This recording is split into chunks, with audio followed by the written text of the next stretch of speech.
Come on, buddy. Move. Pretty cold.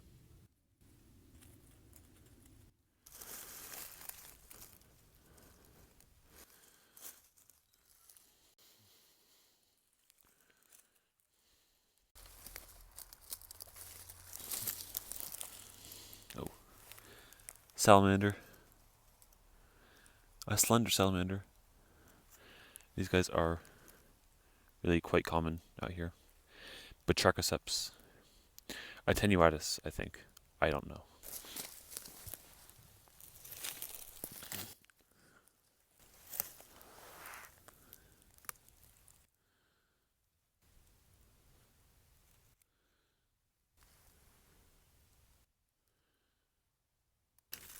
A millipede. Talabolus? No. Paramopus. Second longest millipede in California after Paramopus paniculus.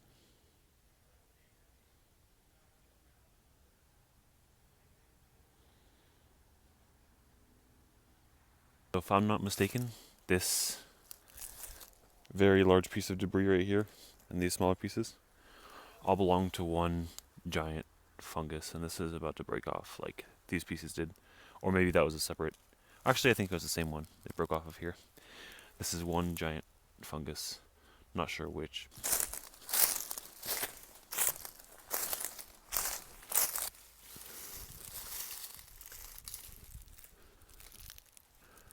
A millipede. This one, as opposed to the other one I found earlier, is actually Talabolus. That I can be sure of. Unlike the other one, I'd say this millipede is about 1/4, 1/5 grown. I'm going to go for 1/4. 1/4 total size, or possible size, that these ones get to.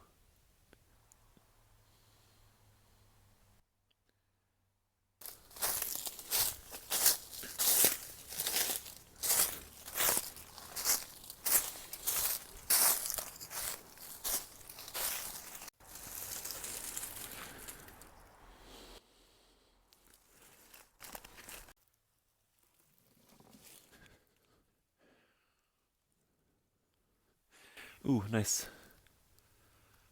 This is another Paramopus. This one is closer to being an adult, quite clearly. Oh, well, as opposed to the other one. There we go. Starting to get comfortable with the surroundings.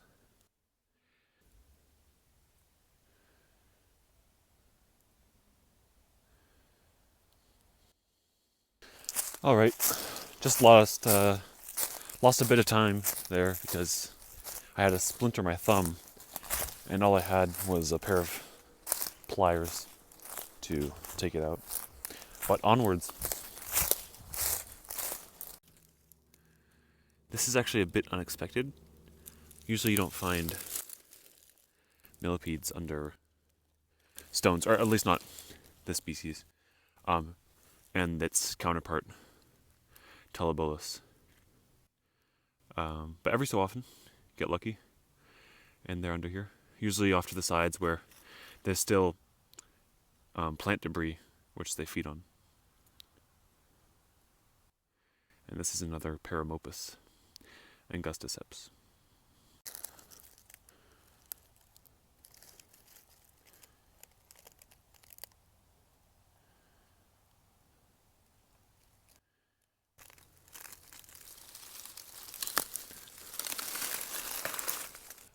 Western forest scorpion.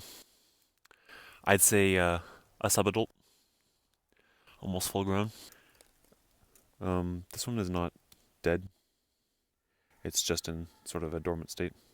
I'm sure in a minute here it'll start walking around like normal.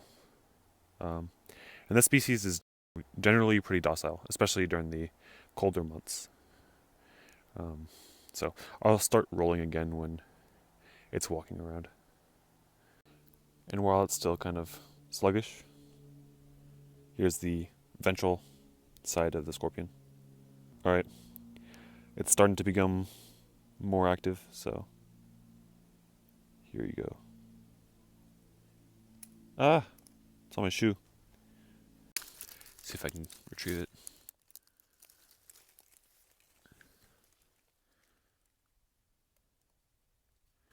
Yeah. Ah, man. Come back. Dude. Stay on my hand. Okay, it doesn't seem so active anymore. Yet again. But I'm gonna go ahead and put it back. Not very tempted to sting either.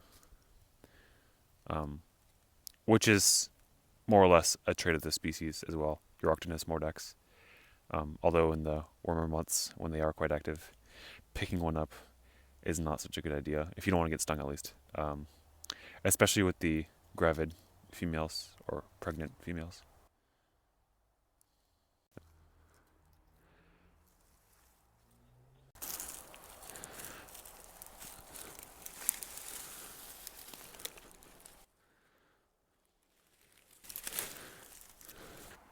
It's often quite clear that the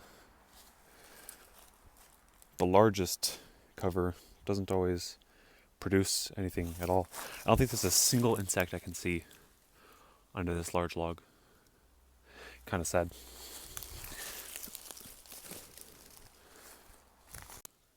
I just flipped a piece of wood, but it didn't quite stay together. So we're looking at a cross section, which exposed a few scorpions. I think I may have seen two, but there's at least one that's just chilling right here. Here. Right here. That's another forest scorpion. Western forest scorpion. Dude, flip over. Alright, thank you. This one is also in a dormant state right now. See if I can find the other one. If there is another one. I'm pretty sure I saw another one. Yeah. I did see another one. The one I just picked up was from somewhere over here. There's one hiding in this crevice. Just down there. Another immature. I want to see if I can find an adult. Maybe if I get underneath this log instead of in the cross section.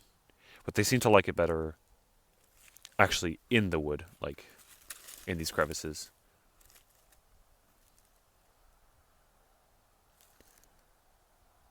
Here are the two scorpions from just now, right next to each other.